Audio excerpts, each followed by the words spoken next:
নমস্কার বন্ধুরা, আজ আমি আবার একটা রেসিপি আপনাদের সাথে শেয়ার করতে চলেছি। আপনারা প্রথম থেকে পুরো ভিডিওটা শেষ পর্যন্ত দেখতে থাকুন। আজকে আমি বানাবো কাঁকরোল ও আলু পোস্ত দিয়ে ভাজা। তো চলুন তাহলে শুরু করি। তো দেখুন বন্ধুরা, তার জন্য আমি দেখুন এখানে সরু সরু করে দেখুন আলু কেটে নিয়েছি, আর কাঁকরোল একদম দেখুন কচি কাঁকরোল নিয়েছি। দেখুন এগুলো আমি আলুর মতন করে সরু সরু করে কেটে নিয়েছি। দেখুন কেটে ভালোভাবে ধুয়ে নিয়েছি। এখন আমি লবণ ও হলুদ মাখিয়ে নেব।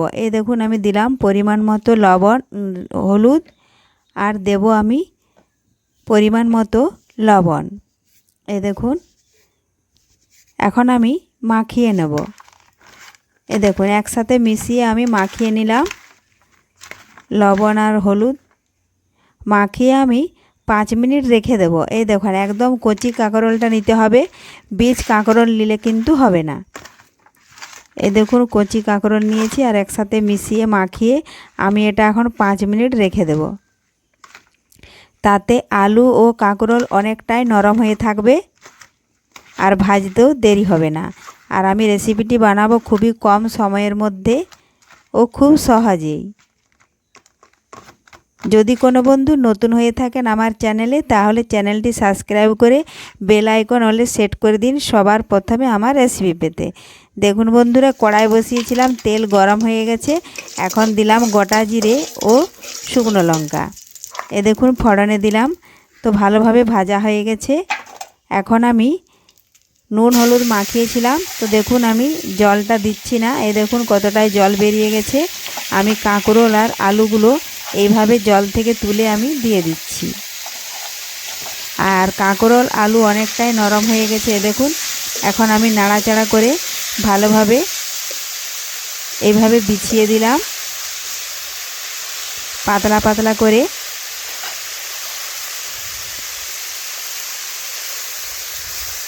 আর দেখুন আমি অল্প একটু হলুদ জলটা দিয়ে দিলাম, কারণ লবণ জলটা অনেকটাই বেরিয়ে গেছে, এই জন্য রান্না হয়ে যেতে পারে, এই জন্য একটু আমি হলুদ জলটা দিলাম। এখন আমি 2 মিনিট ঢাকা দিয়ে রেখে দেব। তো ফিরে এলাম 2 মিনিট পর। একটু নাড়াচাড়া করে নিচ্ছি। দেখুন এইভাবে উল্টে নিচ্ছি।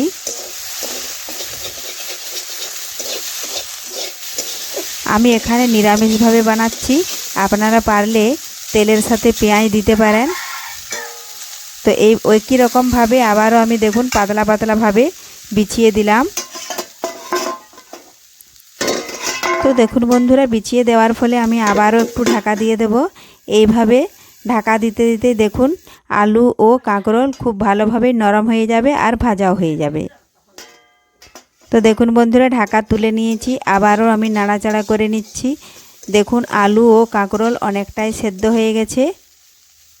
আবারও একই রকমভাবে ছড়িয়ে দিলাম।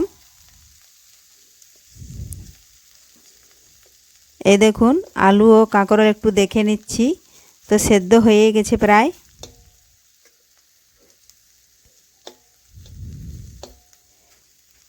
তো এইভাবে আপনারাও বাড়িতে আলু ও কাঁকরোল নিরামিষভাবে ভেজে নিতে পারেন।